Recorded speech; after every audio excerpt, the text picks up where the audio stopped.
Federal judge is going to begin hearing arguments today in a crucial vaccine mandate lawsuit. The state of Arizona suing President Biden over his controversial order that requires private sector businesses with more than 100 employees to either be vaccinated or take a weekly COVID test.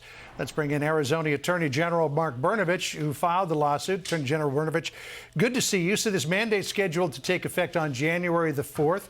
You're hoping that a federal court will intervene and prevent that. You actually asked for a temporary injunction just a few days ago. Frame for us the argument on why you think the mandate is a bad idea. John, thank you for having me on. And this is one of several lawsuits going on.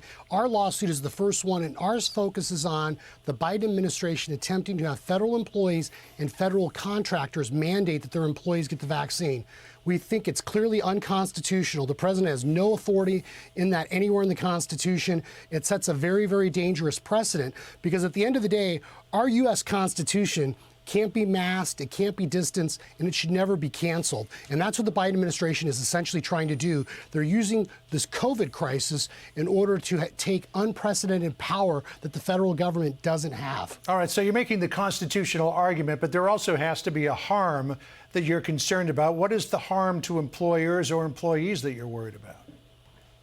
Well, the logic of the Biden administration, and this came up literally just a few minutes ago in the argument, the Biden administration believes that because of public health reasons and even insurance premium reasons, they can essentially do anything they want to government contractors. By that logic, you could have Boeing, for example, stop letting their employees eat at McDonald's, or you could have people at Raytheon, the federal government's telling them that they can't have sugary sodas anymore. So their logic is essentially they want to micromanage the lives of every single person that either works for the federal government or has a contract.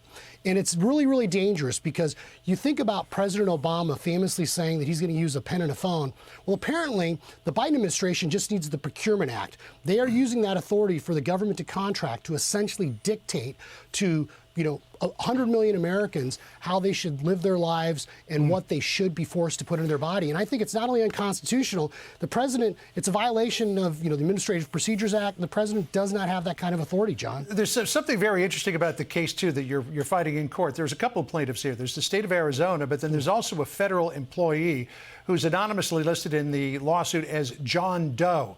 The Department of Justice is now doing everything it can to unmask that person's identity. What do you say to that?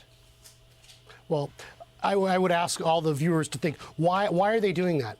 Because under the law and under the Constitution, it's irrelevant who John Doe may or may not be.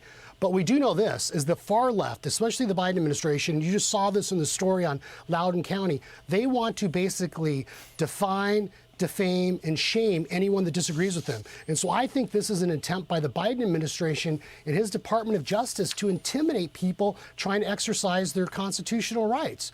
And it pains me as a first-generation American to think about the fact that we have a weaponized IRS, we have a weaponized DOJ now, and now the Biden administration essentially wants OSHA to basically micromanage you in your personal life.